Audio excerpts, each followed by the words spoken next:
we've got our oven on at 170 or gas mark 5, and we're going to grease a 6 or a 7-inch round cake tin with margarine and a paper towel. Obviously at home you could use some greaseproof paper, or you could use some kitchen towel. Make sure, I'm just going to show you both because I'm going to do slightly different designs with the pineapple. But after you've got them greased, you're going to put the syrup into the cake tin. Now I've had my spoon sitting in some boiling water, so you notice on the first one it slipped off really easily. So once you've got your syrup in your tins, then you can spread that. You don't have to spread it all over the bottom, but just spread it out so that most of the bottom is covered. And the back of a teaspoon is really good pineapple rings on top of the syrup. These pineapple rings fit really nicely into the 7-inch round tin. So I'm going to cut my cherries in half, so 2 cherries, and obviously I'm going to put the cut side facing up the way, so that's going to be sitting into the sponge when I turn it out. So 3 in the rings and then 1 just in the centre. The reason I'm showing you both tins is because sometimes the rings don't fit, and this is another way that you can do it, because the 3 rings will not fit into this tin. So I'm just going to use 2 rings because the rings are quite big, and I'm cutting them into kind of a wheel shape.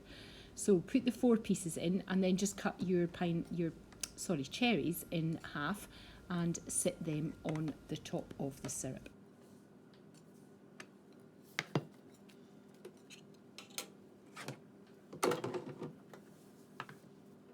Once you've got your tin organised, then the next step is to make the sponge. So we're going to use a large bowl and we're going to put in our 50 grams of margarine, our 50 grams of self-raising flour, 50 grams of sugar and 1 egg.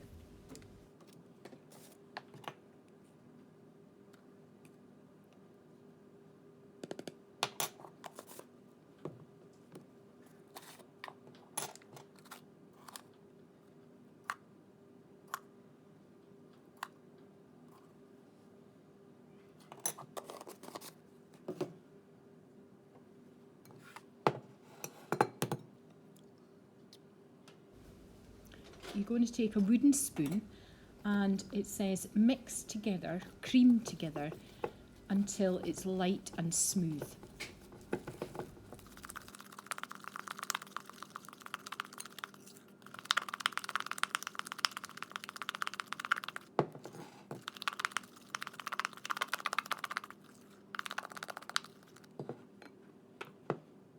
Okay, so I've got my mixtures nice and smooth, and I'm going to spoon that on top of my pineapple.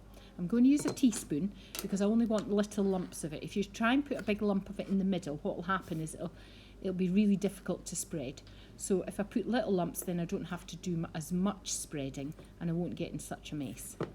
So we're going to use our teaspoon and then my bowl scraper just to get the rest of it out, so I don't leave any in the bowl. Use your bowl scraper or a tablespoon just to spread that lightly. You don't have to cover it all perfectly, just as long as you've got the pineapple covered. You're going to bake that in the oven for about 15 minutes until it's golden brown. Once it's ready, then the sponge should be springy and it should be starting to come away from the sides of the tin. You're going to go round the tin with a round bladed knife, and then you're going to flip that onto a serving plate. Once you've done that, you can then try and just shake gently. Oops, you'll see I've got one left, but if it doesn't come out perfectly, then just put it back in place on your sponge, and that's it ready.